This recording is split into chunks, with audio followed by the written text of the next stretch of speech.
I'm Dr. Brett Osborn, board-certified neurosurgeon, nutrition specialist, and featured BPI Sports expert.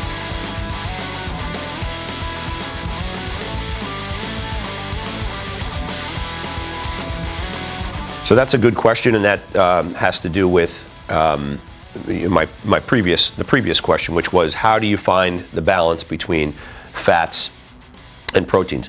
In my office, I work everybody really via a single method.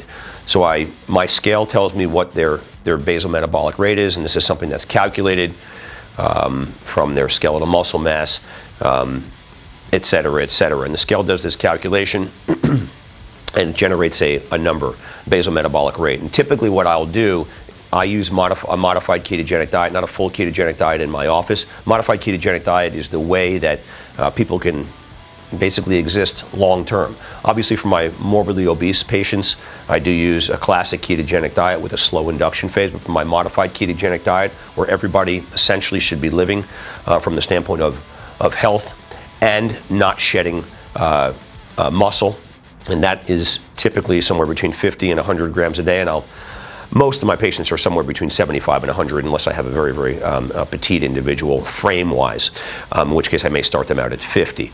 But 75 to 100 grams of carbohydrates is where I start them, and then I work backwards from their basal metabolic rate. So 4 calories or kilocalories per gram of carbohydrate.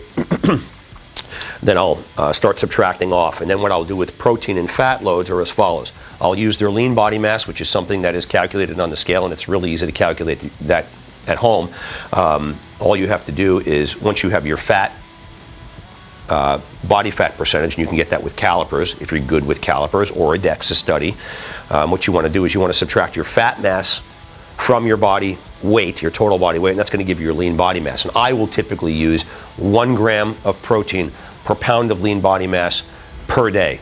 And then I'll multiply that number times 4.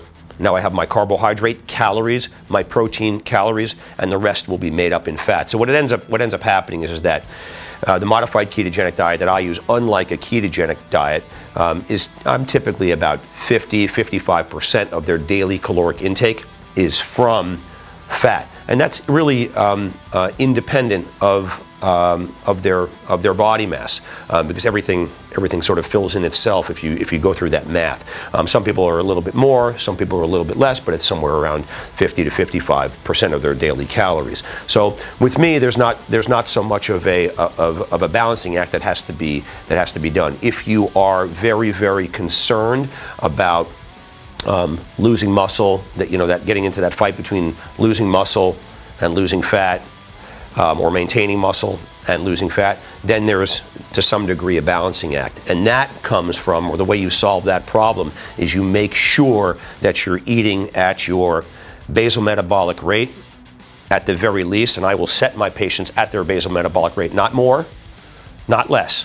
And I have them stimulate their metabolism by eating small frequent meals, and then I will start fiddling around, if need be, with their macronutrients in order to attain the desired effect. But what you don't want to do, and I've had this conversation with individuals at BPI, what you don't want to do is you don't want to create a caloric deficit, because you're going to end up shedding muscle. So what you should do is, if you feel that your energy levels are waning, take a look at your macronutrients. Make sure that you are getting enough calories in during the day, and you can always use exogenous ketones or MCT oil in order to push those calories, or those fat calories, up a little bit, and that's going to give you energy, and it's also going to better your fat burning. So I would not really play too much with regard to, if you want to stay in that fat adapted state or that ketogenic, I really wouldn't push too much on the protein side, because you tend to knock yourself out of ketosis by taking too much protein in. I would instead, if you feel a lull, or if you want to sort of stimulate more fat burning, I would instead recommend that an individual just slightly nudge up their fat calories and not show your body any more aggressive insulin signal. So the answer to your protein and the fat balance is I would err on the side of playing a little bit more with the fat calories as opposed to playing with the protein calories, because there's a tendency in fat burning phases to knock yourself out of ketosis, and your fat is going to come off slower. So you just have to be careful. But again, I always will default to a personalized sort of approach. You have to figure it out for yourself by checking frequently, testing frequently. If you just have access to calipers, fine. Use the skin calipers, keep an eye on your body fat, and then fiddle around with your macronutrients.